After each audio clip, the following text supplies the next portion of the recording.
For us Catholics, because of our shyness to proclaim the gospel to other people, some Catholics have used the quote by Saint Francis, "Preach the gospel at all times, and if necessary, use words." Did Saint Francis really say that? No, there's no evidence. There's no evidence that Saint Francis quoted that, okay? In fact, yes, Saint Francis, because of his vow of poverty, was a witness to those clergy who was living an extravagant life. But he also preached, he would go to extravagant parties and preach to them, and also to those who he met, okay? He would proclaim the gospel to them, and as you know, he would also proclaim to animals, to birds, and birds would listen to him, right?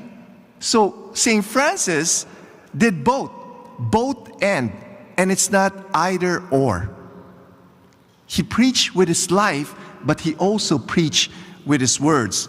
And in our first reading today, it says there, St. Paul was saying, "If I proclaim the gospel, this gives me no ground for boasting, for an obligation is laid on me, and woe to me if I do not proclaim the gospel." From the Second Vatican Council, the witness of life, however, is not the sole element in the apostolate. The true apostle is on the lookout for occasions of announcing Christ by word, either to unbelievers to draw them towards the faith, or to the faithful to instruct them, strengthen them, incite them to a more fervent life. For Christ's love urges us on. Okay? So this is not just for priests and religious. It's for all Christians to do this, to proclaim the gospel, whether to the unbelievers or also to those who are already practicing their faith.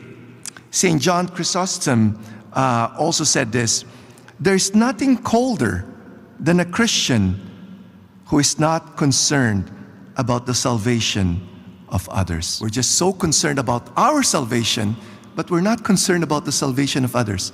Do not say, "I cannot help others," for if you are truly a Christian, it is impossible not to.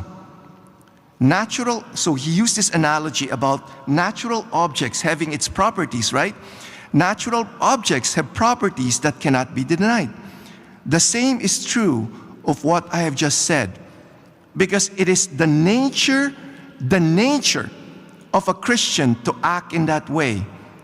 Do not offend God by deception. If you said that the sun cannot shine, you would be committing an offense against God and making a liar of him. Okay? It's our nature, it's in our nature to proclaim the gospel to other people. The light of Christians cannot be hidden. A lamp shining so brightly cannot be hidden. So that's the question that we have to ask ourselves. Okay? Are we proclaiming the gospel to other people? Okay? Because it's in our nature. It's our nature to do so. Whenever we've encountered the Lord in a very personal way and experienced His love and mercy, it will transform us. If we're not seeing that transformation yet, we have to ask ourselves, have we encountered Him? Have we experienced His love and mercy? Because if we did, there's going to be transformation in us. And when there's transformation in us, we have something to share to other people. They need to hear the good news so that they would encounter Jesus also, so that they would also experience His love and mercy, so that they would also be transformed. That's why we need to preach not just with the witness of our life, but also with our words.